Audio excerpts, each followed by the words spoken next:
Hey everyone, welcome to a new video. I hope you had a great day. Let's take a look at some new r/malicious compliance stories, shall we? The first story is called Boss Gets Mad That I Waste Time. I spent a ridiculous amount of time looking for pens, important keys and work essentials yesterday. In fact, that's every day for the last year. I spent the last 15 minutes of work yesterday organizing our two main and only drawers that were crammed with things from over the years and making sure daily essentials were easily accessible. Today I came into work. It was a typical day. Things got super slow, so I continued my organizing efforts. I found hundreds of dollars in equipment that had been forgotten over the years, but mostly trash I discarded. This took about an hour in between pausing to take care of immediate things. I had almost finished when my boss came over and starts haphazardly organizing things, basically complaining that I am being too thorough and that we weren't going to be using this precious time to organize. I asked if everything was okay and got snapped at as the boss spread what was left to organize back into the drawer. I then spent the next 20 minutes doing nothing, expecting the theatrics to be followed by what was supposedly so much more important. It would have taken me less than 10 to finish organizing while not having any further instructions. I opened the drawer, messy once more, and see my boss's phone. I closed the drawer. I mean, this is the level of organization we aspire for, right? Who am I to waste time questioning this? My boss eventually gives me a cheat to check inventories with. I haven't been trained on this particular task. I made that clear, but I'm bugged at about how simple it is. The sheet doesn't make any sense, so eventually my boss comes over and starts trying to storm through it. Well, wrong sheet. If only we were organized. Eventually we get to the end of it and we are missing hundreds of dollars in inventory. My boss had been helping, so I clearly state that I had approached my task carefully, one by one and in order, with double checks, and I knew I hadn't messed up. Eventually the boss asks if I've seen their phone and I say yes. The boss asked where, and I tell him, "You organized it, don't you remember?" My boss barks at me with the same question. I say they swept it into the drawer with everything else. Boss says they don't remember that, and I say nothing as the boss returns to their office. Why didn't I say anything? It was all on camera anyway, in the perfect spot actually. I'm quitting this job shortly, so I didn't feel the need to make it a big deal. A former coworker, a great one, visited and confirmed that things in that drawer were years old. We have a pretty high turnover rate, and it's because employees either don't care or actually do care and are penalized for it, or both. We have lost 2 senior employees in a month, and I'm just sitting here with a secret deadline until I'm out too. So after today, why not at least look for another job? I can already hear myself. Why did I leave my last job? We didn't share the same values on organization. I felt a lot of man hours were being wasted due to an unorganized environment. I've shot up the totem pole a lot because of turnover and have accepted increased responsibilities. By my calculations, in just a month we've wasted somewhere around $3,000 due to lack of organization, and that's only from the responsibilities I've inherited. If things are proportional in each department, that number multiplies easily. This means organizational mishaps cost my job more than I even make. The next story is called Need to Respect Office Hours. This story happened 16 years ago in Paris, where I was working for a big outsourcing company as a software developer. This was my first job out of school, and I had been staffed at the company's biggest client, a gigantic group of companies that seems to produce everything that's possible. With that in mind, and added to the fact that I love programming and that I knew nobody in Paris so had no social life, I worked hard. I worked about 1 to 3 hours overtime every day and was called a few times to stealthily work on weekends. By stealthily, I mean it was not reported to the client or the city. I was told that it's in fact illegal to work on Sundays unless the company has approval from the city, which I didn't even ask. All of that work was unpaid, which is not really allowed in France. All was fine for the first 6 months I had been there.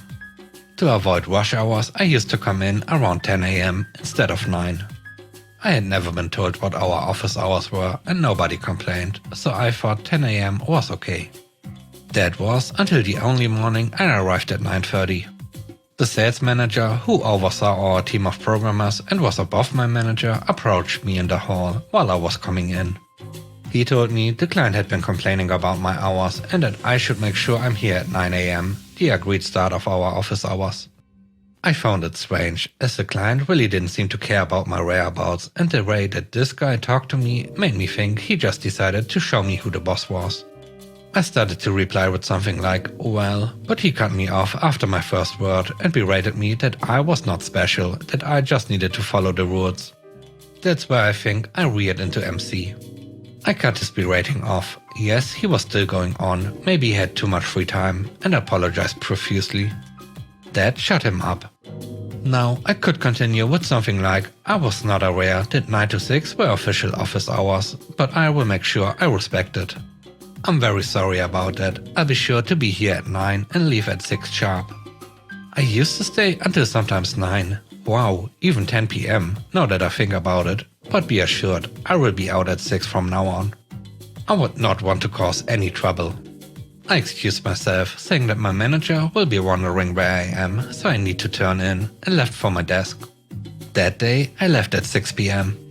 The next day, I arrived at 9 AM, and the manager came to me again.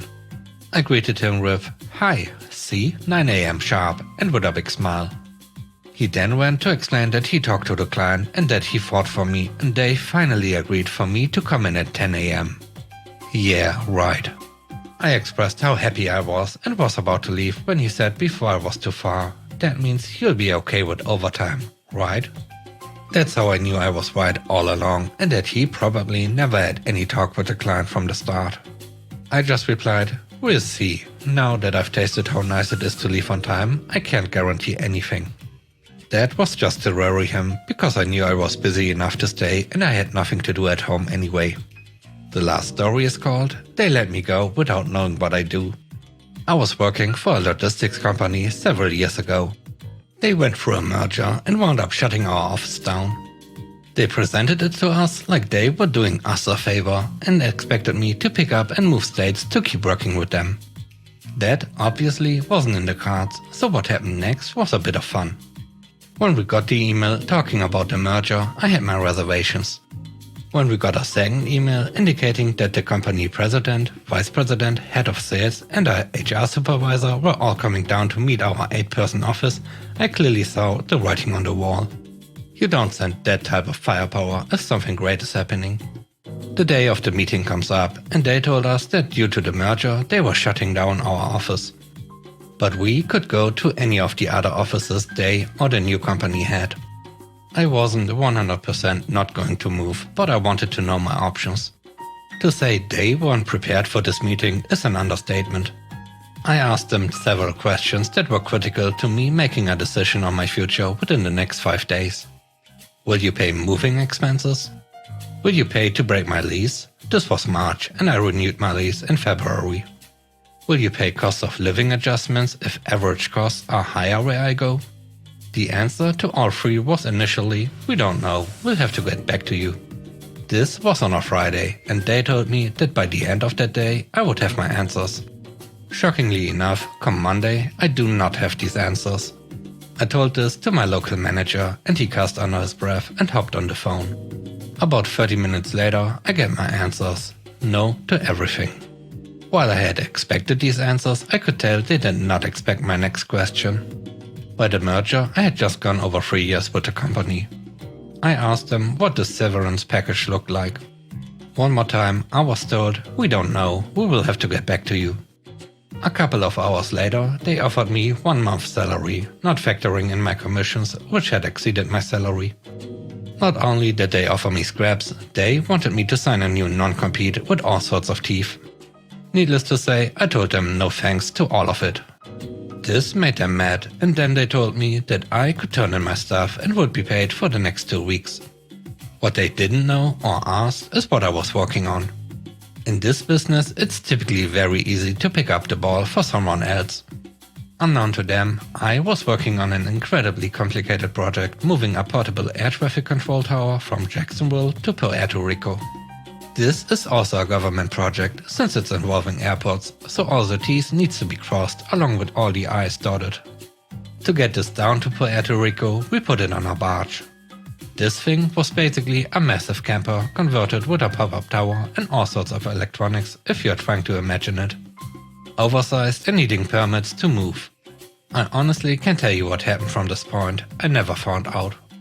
All I can do is sit around from time to time and chuckle about how whoever tried to pick up my slack stepped into a hornet's nest, the likes of which I couldn't have set up even if I had planned and tried. They let me go on the spot, since they didn't want me harvesting info to approach customers and start my own gig. What they didn't know is that I knew all of this was coming and had already printed out everything I needed several days before. Had they asked me to see this thing through, I probably would have. Thanks for watching the video, I hope you enjoyed it. If you did, please leave a like and subscribe to the channel for more content. Please let me know what you think about the video in the comment section below. I hope you have a great day. Bye bye.